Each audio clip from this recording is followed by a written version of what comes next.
Olá, eu sou a Júlia e está começando mais um episódio do História Alternativa.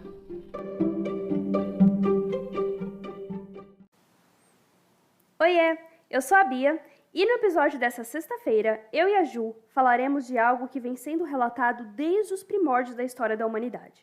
Nas primeiras civilizações que surgiram no Crescente Fértil, Mesopotâmia e as margens do rio Nilo, e que nos dias atuais permanece sendo um problema.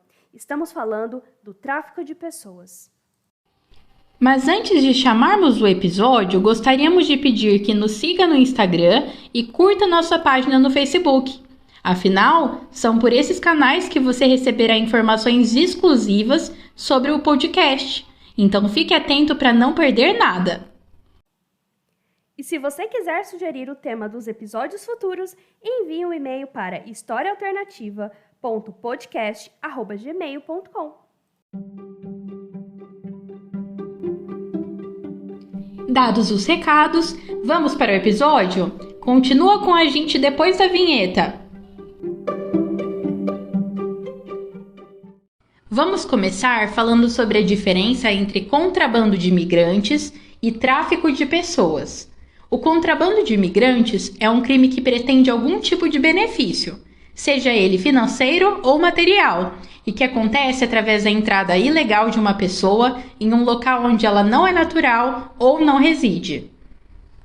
Ainda que esse contrabando seja feito de maneira perigosa e degradante, a pessoa contrabandeada possui conhecimento e concorda com esse ato criminoso. Já o tráfico de pessoas é caracterizado pelo recrutamento, transporte, transferência, abrigo ou recebimento de pessoas por meio de ameaça ou uso da força, ou outras formas de coerção, de rapto, de fraude, de engano, do abuso de poder ou de uma posição de vulnerabilidade, ou de dar ou receber pagamentos ou benefícios para obter o consentimento para uma pessoa ter controle sobre outra, com o propósito de exploração. Neste caso, não há conhecimento e menos ainda consentimento. Percebeu a diferença?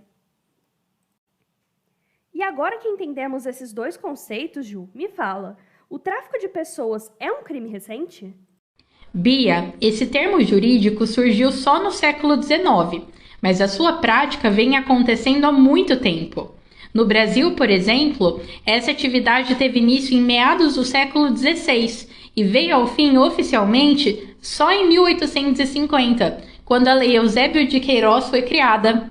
Essa lei foi uma modificação na legislação escravista brasileira e proibia o tráfico de escravos para o Brasil. É considerado um dos primeiros passos no caminho em direção à abolição da escravatura no país. Mas até lá, estima-se que o tráfico foi responsável por trazer forçadamente cerca de 11 milhões de pessoas africanas para a América, sendo pelo menos 3,5 milhões só para o Brasil, que foi o país que mais recebeu escravos africanos no mundo todo. Essas pessoas eram obtidas como prisioneiros de guerra, vendidos por determinados reinos ou eram prisioneiros emboscados pelos traficantes. Eles eram comprados nas feitorias instaladas no litoral da África e trazidos devido à escassez de mão de obra indígena aliada aos interesses metropolitanos em desenvolver o comércio ultramarino, que é aquela troca de mercadorias de navios feitas através das rotas marítimas. A partir disso, enfrentavam uma viagem de mais de 40 dias, em condições degradantes, que fazia com que vários escravos morressem durante a viagem.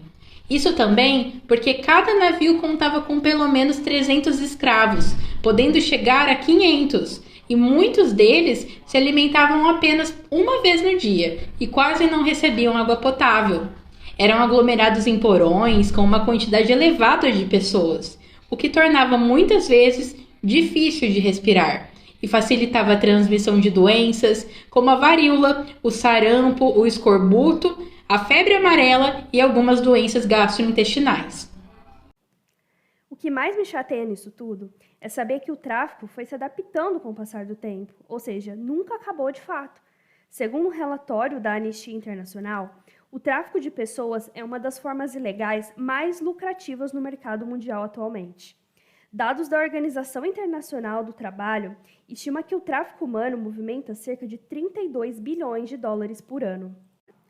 Um total de 63,2 mil vítimas de tráfico de pessoas foram identificados em 106 países e territórios entre 2012 e 2014, de acordo com um relatório publicado pelo Escritório das Nações Unidas sobre Drogas e Crimes. As mulheres têm sido a maior parte das vítimas, frequentemente destinadas à exploração sexual, mas o percentual de homens traficados para trabalho forçado também aumentou. As crianças, por sua vez, permanecem como o segundo grupo mais afetado pelo crime depois das mulheres, sendo representadas por percentuais de 25% a 30% do total do período analisado. E para quem realiza esse tipo de exploração, a atividade tem baixos riscos e altos lucros. As mulheres traficadas entram em seu país de destino com o visto de turista, e a ação da exploração sexual muitas vezes é camuflada nos registros por atividades legais, como agenciamento de modelos, babás, garçonetes ou dançarinas. Essas mulheres não têm ciência de que a migração se destina à exploração sexual. Muitas vezes permanecem em cárcere privado, têm seus documentos tomados pelos traficantes, além de sofrerem preconceito e discriminação. Esse crime vem crescendo a cada ano, assim como o número de rotas para circulações das vítimas. No Brasil, existem 241 rotas do tráfico nacional e internacional de exploração sexual de mulheres e adolescentes. Para uma melhor compreensão, as regiões com maiores rotas são as mesmas com os maiores índices de pobreza. Diante desse cenário, tanto no Brasil como no mundo todo, fica evidente que qualquer esforço para o combate ao tráfico de pessoas deve levar também em consideração ações mais amplas, como o combate à pobreza e às desigualdades sociais, assim como a defesa dos direitos humanos a todos os indivíduos, sem exceção.